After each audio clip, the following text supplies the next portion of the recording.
ആദ്യഘട്ടത്തിലെത്തിയ 16 മൃതദേഹങ്ങളുടെ സംസ്കാര ചടങ്ങുകൾ പുത്തുമലയിൽ പൂർത്തിയായിരിക്കുകയാണ്. മേപ്പാടിയിൽ നിന്നുൾപ്പെടെയുള്ള മൃതദേഹങ്ങൾ അവിടേക്ക് എത്തിക്കുന്ന മുറയ്ക്കായിരിക്കും അടുത്ത ഘട്ടത്തിലെ ചടങ്ങുകളിലേക്ക് കടക്കുക. സർവ്വമത പ്രാർത്ഥനയ്ക്ക് ശേഷം സംസ്ഥാന സർക്കാരിൻ്റെ ആദരമർപ്പിച്ചതിനു ശേഷമാണ് ആദ്യഘട്ടത്തിലെ ചടങ്ങുകളെല്ലാം തന്നെ ഇപ്പോൾ പൂർത്തിയായിരിക്കുന്നത്. മേപ്പാടിൽ നിന്നുൾപ്പെടെയുള്ള മൃതദേഹങ്ങൾ, ഭൗതിക ശരീരങ്ങൾ പുത്തുമലയിലേക്ക് എത്തിക്കുന്നുണ്ട്. 189 പേർക്കാണ് പുത്തുമലയിൽ ഇന്ന് അന്ത്യനിദ്രയ്ക്ക് വേണ്ടിയിട്ടുള്ള, അന്ത്യവിശ്രമത്തിന് വേണ്ടിയിട്ടുള്ള സ്ഥലം ഒരുക്കിയിരിക്കുന്നത് എന്നുള്ളതാണ്. വോളണ്ടിയർമാർ ഓരോ കാര്യങ്ങളും മുന്നിലേക്ക് നീക്കുകയാണ്.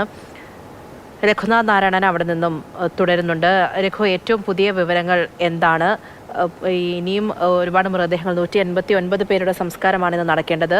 പലയിടങ്ങളിൽ നിന്നായി ഭൗതിക ശരീരങ്ങൾ അവിടേക്ക് എത്തിക്കുന്നുണ്ട്. എല്ലാവരും യാത്രയിലാണ്. എന്താണ് അവിടെ നിന്ന് ലഭിക്കുന്ന ഏറ്റവും പുതിയ വിവരങ്ങൾ? അടുത്ത ഘട്ടത്തിന് വേണ്ടിയിട്ടുള്ള ഒരുക്കങ്ങളൊക്കെ അവിടെ നടക്കുകയല്ലേ? അല്പസമയം മുമ്പ് എത്തിച്ച 16 മൃതദേഹങ്ങൾ സർവ്വമത പ്രാർത്ഥനയ്ക്ക് ശേഷം സംസ്കരിച്ചുകൊണ്ടിരിക്കുകയാണ്. എല്ലാം മണ്ണ് വെട്ടിമൂടുകയാണ് കുഴിയിലേക്ക്. സന്നദ്ധ പ്രവർത്തകരാണ് ഇതെല്ലാം ചെയ്തുകൊണ്ടിരിക്കുന്നത്. 14 മൃതദേഹങ്ങൾ കൂടിയാണ് ഇനി എത്തേണ്ടുള്ളത്. ബാക്കിയുള്ളതെല്ലാം ഭൗതിക അവശിഷ്ടങ്ങളാണ്, ശരീരഭാഗങ്ങൾ മാത്രമുള്ളതാണ്. അവയ്ക്ക് വേണ്ടിയുള്ള ചെറിയ കുഴി എടുപ്പ്, ഏകദേശം 160ഓളം കുഴി എടുക്കേണ്ടതുണ്ട്. ചെറിയ കുഴി, ആ ജോലികൾ നടന്നുകൊണ്ടിരിക്കുകയാണ്. ഏകദേശം 100ലധികം കുഴികൾ ഇതിനോടകം തന്നെ എടുത്തിട്ടുണ്ട്. 70 ഹാരിസൺ മലയാളത്തിന്റെ പ്ലാന്റേഷനിലെ 70 സെന്റോളം സ്ഥലത്താണ് ഈ പുത്തുമലയിലാണ് ഇവർക്ക് അന്ത്യവിശ്രമം ഒരുക്കുന്നത്.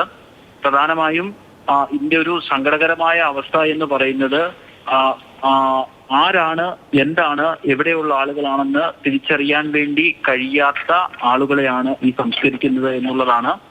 ഇവർക്ക് ഇനിയും ഒരു ദുരന്തത്തിൽ നഷ്ടപ്പെട്ടു പോയ അവർക്ക് അവരുടെ പേരും മറ്റും ഇനിയും വീണ്ടെടുക്കണമെന്നുണ്ടെങ്കിൽ DNA പരിശോധനാ ഫലം വരണം. ആ DNA പരിശോധനാ ഫലം വരുമ്പോൾ ആ ബന്ധുക്കൾക്കൊക്കെ തിരിച്ചറിയാൻ വേണ്ടി സാധിക്കും അവരുടെ പ്രിയപ്പെട്ടവരെ എവിടെയാണ് അടക്കിയിരിക്കുന്നത് എന്നുള്ള കാര്യം.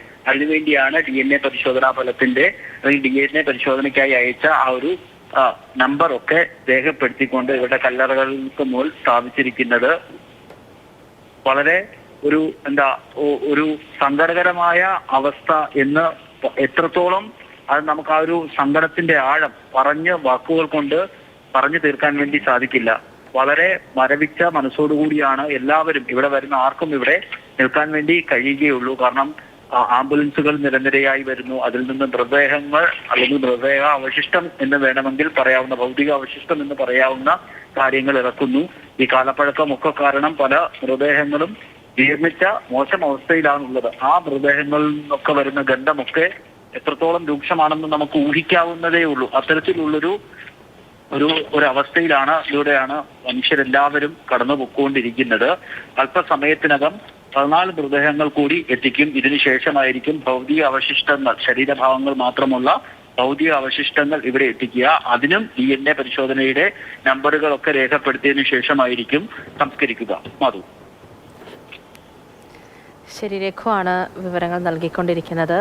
ആദ്യഘട്ടത്തിലെ 16 പേരുടെ സംസ്കാരം അവിടെ പൂർത്തിയായിരിക്കുകയാണ്. അടുത്ത ഘട്ടത്തിന് വേണ്ടിയിട്ടുള്ള തയ്യാറെടുപ്പുകളും അവിടെ നടക്കുന്നുണ്ട്. മൃതദേഹത്തിൻ്റെയും ശരീരത്തിലെ ആഭരണം ഉൾപ്പെടെയുള്ള വസ്തുക്കളുടെ ഫോട്ടോയൊക്കെ എടുത്ത് സൂക്ഷിച്ചു. DNA ഫലം സാമ്പിളുകൾ ശേഖരിച്ചു. അതിനൊക്കെ ശേഷമാണ് ഓരോ മൃതദേഹങ്ങളും വിട്ടു നൽകിയത്. അല്പസമയം മുമ്പ് ദിവിഷ് പറയുന്നുണ്ടായിരുന്നു ആരോരും ഇല്ലാതെ പോയതാണ്. പക്ഷേ അവർക്ക് എല്ലാവരും ഉണ്ട് ഈ ഘട്ടത്തിൽ എന്നുള്ളതാണ്. തീർച്ചയായിട്ടും അങ്ങനെ തന്നെയാണ്. ഒരു ദുരന്തമുണ്ടായി, എല്ലാവരും വേർപെട്ടു പോയ കുറേ പാവങ്ങൾ ഇപ്പോഴും ആ ദുരിതാശ്വാസ ക്യാമ്പിലൊക്കെ കഴിയുകയാണ്. മനസ്സുകൊണ്ട് നമ്മളെ കൊണ്ടാവുന്നതുമെല്ലാം ഈ കേരളം ഒറ്റക്കെട്ടായിട്ട് അവർക്ക് വേണ്ടി ചെയ്യുന്നുണ്ട്.